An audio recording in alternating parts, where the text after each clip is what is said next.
to introduce Richard Ornstein, who is the Vice President and Treasurer of Greyhound Ranch Adoptions.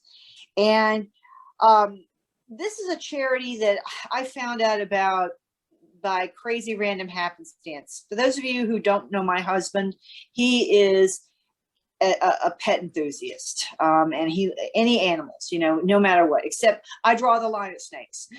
But he had a pamphlet about them. Apparently, Richard, you might have met my husband at an event, and I found, when I was doing some cleaning recently, I found your pamphlet, and I thought, I really would like for this gentleman to speak at Rotary, because what they're doing is they're helping to save greyhounds. I mean, however you feel about greyhound racing, the fact is, one day the show is over, and those poor animals, it breaks my heart what happens sometimes to them. So Richard, God bless him, is doing his best to turn the tide of that. And so he is part of Greyhound Ranch Adoptions, where they basically take these animals and train them to be companion animals for humans. And I think that's fantastic. But he is he was a tax partner at Glickstein Laval Carris, PA, and now presently works for, I didn't actually list it, but he is an accountant in the area. Richard, which firm are you with now, presently? Okay, well, thank you. First of all, my name is Richard Ornstein. Sorry. And that's okay. I've been in town since 1982. I started out with the Big 8 firm of Arthur Anderson and Company, if you remember that one. I do. And I went to a smaller local firm in 1985, stayed there 20 years, joined a larger mid-sized local firm in 2005, and was basically retired by that firm at the end of last year. We wanted to keep working. I love what I do, and I have good clients that like my services. So I ended up moving on to a very boutique Winter Park firm called WR and Associates, located on Morse Boulevard, just off of 1792. My office used to be right by there. My office used to be right where First Watch is going to be very soon. That's right. It's there now. Yeah. Yes. So anyway, most of my practice is related to taxes and consulting. I have a few small nonprofit clients, one of which is Greyhound Ranch Adoption. As I said, I've enjoyed working with clients all through the years and working with professional networking folks.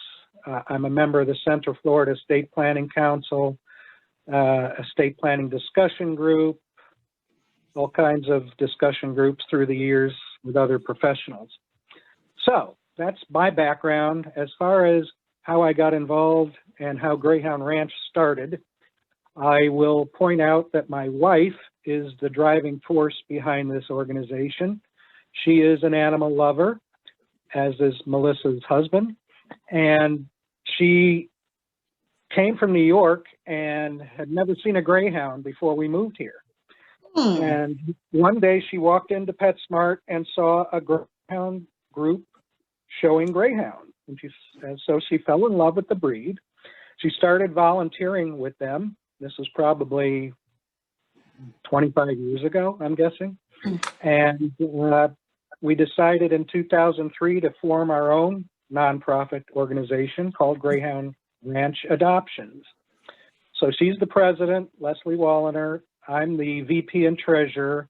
We have another board member also, and we have very dedicated volunteers who help us with taking care of the dogs and helping us with events and things like that. Of course, events have ground to a halt with COVID, but we continue to serve the community. We post our adoptable dogs on our website, which also is linked to Pet Finder, and we get inquiries that way. We have adopted hundreds of dogs through these years since 2003. In fact, we just had our 18th anniversary. We're July 18th. But our mission basically is to take in these retired racers, rehabilitate them if they need to be rehabilitated. Some come in with broken legs. Some come in with eye problems. Some come in with internal issues such as stomach issues and you know, internal illnesses and things like that that require vet doctor visits and lots of medications. And we take in healthy retired racers as well, and we get them used to a non-track environment. We give them better food, we give them supplements, we get them to increase their weight because they come in very skinny. And we look for and find forever homes of adoptable, wonderful parents for them. And the group's also mission is to educate the public, which is why if you go to our website at greyhoundranch.org, you will see a slew of articles and information about greyhounds, how to adopt, what to look for in a greyhound, how greyhounds interact with other pets, how greyhounds interact with cats, how greyhounds interact with children. And there are circumstances with each of those groups of pets or other people that may limit the ability for us to adopt greyhounds to those kind of homes. Greyhounds can be high prey, which makes it difficult with cats and small dogs, but not all greyhounds are that way. And greyhounds need to have a very responsible household, meaning we can't adopt to families with children under 8 years old because they could open the door and the greyhound flies out the door and is lost to the family and gets hit by a car. So those are the things that we've experienced. So again, our mission is to rehabilitate, adopt, educate, find forever homes, and we are here for the long haul. If greyhounds come from an adopted family and they have to be returned for whatever reason, good or bad, we have to take them back, and we do take them back. And if they don't get adopted immediately, we have one dog who had a broken leg. We've had him, we probably had him for almost 2 years now. And he's still with us, and he's going to be with us for the duration until we find that perfect home. And if we take a dog back, we will keep them or find another home for them. So even though racing may have officially ended in Florida, we are still here finding homes for adoptable pets, boarding pets from those who have adopted from us, and taking dogs back in occasionally if necessary. So we don't see an end in sight for our group. We will be here as long as necessary. Okay. So that's the background of it. You know, if you have specific questions or want more information, I can continue. Well, I mean, one thing that I noticed that that interested me is, Richard, is when you mentioned the fact that one of the goals that you have is getting them, and I'm going to use your words, used to a non-track environment. Yes. What do you mean by that? Well, when they're at the track, well, they're not there now because the track doesn't exist anymore. But when they were at the track, they were in a crate 23 hours a day, and they were only let out, you know, to relieve themselves, and they were fed in the crates, and they were fed, you know, not the best food. So when they come into our facility, we have a nice separate kennel facility with commercial crates. We let them out more. We let them out more often than they would have been at the track. We give them more love and affection. We are outside. You know, we are outside with them when we turn them out.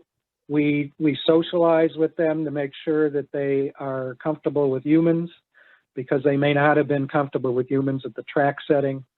And they are let out with other greyhounds so that they socialize with them as well. And so we can see what their personalities are like and what the right home may be for them once an adoptable family inquires about them. Yes. Now, where is the ranch? We have our own home in Longwood in Seminole County, and we built a separate facility on our property next door. It's an office/kennel, and we have a large air-conditioned space for up to 25 dogs. Right now, we only have 8 in there now. So they're there, and they're well taken care of, and they're cool in the heat. Yeah. And in the heat, and they're well loved. That's terrific. That's absolutely terrific. Where do you get veterinary services for the animals? We have connected with 2 or 3 vets throughout our years that we have used continuously, either for neuter or spaying, or for, necessary things. We give them shots when we do the neuter and spay, and we give them a microchip, and we have their teeth cleaned and their blood drawn and things like that. But when they need extra care for things like broken legs or internal stomach issues, we go to these vets and they give us sometimes prescription medication. They give us special prescriptive dog food to put them on. And this gets quite expensive, as you can imagine. The vet visits, those costs continue to go up not every year anymore. It's like every 2-3 months, it seems like. Oh dear. Oh dear. And the food costs go up, and if we have the prescriptive food, then that is usually double what normal food costs. So we're a volunteer organization. We only get our funding from either adoption fees or from the public through donation. Okay. So Richard, excuse me. Richard, I guess we didn't, we need the backstory on this. This article, we post this on our website, and people who are not from Florida that don't know the backstory on this don't understand why you're doing this, why it's necessary. We need to know why you're needed. What Greyhound racing is and why it ended. Can you go into that story? Because people from other countries are going to be seeing this. Okay, well, Greyhound racing has been around the world for decades. And in the local track here in Florida, it was started in the 30s. And it continued till the constitutional amendment was passed by the public in 2018. There was 69 to 31% vote, which ended Greyhound racing with a 2-year wind down period. So by the end of 2020, racing was to stop at all tracks in Florida. But with the COVID that started earlier that year, it pretty much shut down almost all tracks earlier than the end of 2020. So racing is no longer in Florida. There's only a couple tracks left in the United States that continue to race. And there was no other option for families to adopt greyhounds other than from an adoption group, because there is no regular breeding of greyhounds like other breeds. You can find a German Shepherd through a breeder and adopt them, but you can't do that with greyhounds. The only location where greyhounds were adoptable was from a greyhound adoption group, which got their dogs from racing tracks. So that's why we were needed. And where did greyhounds come from? Greyhounds probably go all the way back to the Egyptian times with the pharaoh dog, which looks remarkably like a greyhound, but is slightly a different breed. But they've been around for centuries, and racing has been around at least since the late 1880s. I remember seeing them on sketched on the walls, the Egyptian walls. Yeah. Exactly, and those were probably pharaoh dogs, but they look just like them. And of course, the Greyhound bus has their racing insignia on them all the time, so people see that as well. I remember when I was a kid, and I grew up in Jacksonville, and all the radio stations there were heavily advertised. The Greyhound, the racing in Bayard would always advertise on the major stations. And it broke my heart when I actually read about what went on with those animals. Oh my God. I've never been to a Greyhound race, and I don't think I ever have any desire to, because I just can't stand the thought of that. And, you know, the fact that you're doing this, I mean, Richard, you and your wife, you saw a need and you filled it. And I think, for one thing, that's phenomenal, and way to go. Because I know this is not something where you can easily just, it's certainly, like you said, there's a significant expense. You had to pay for medical visits, you had to pay for food, place, lodging, all that kind of stuff for these animals, and you're doing that is fantastic. How can we, if we want to help out, what can we do? Well, anyone who's interested in adopting a Greyhound can contact us or search our website for adoptable pets. Again, since there is no more racing, our limited supply is going to dwindle and eventually not be available anymore. So greyhoundranch.org is our website, and you can click on adoptable pets and it'll show the pets and their descriptions and their personality and what they're like. You can also find us on Pet Finder. And as far as helping us, we have on our website an area where people can donate, and you can click on that button and donate a specific dollar amount of your choice.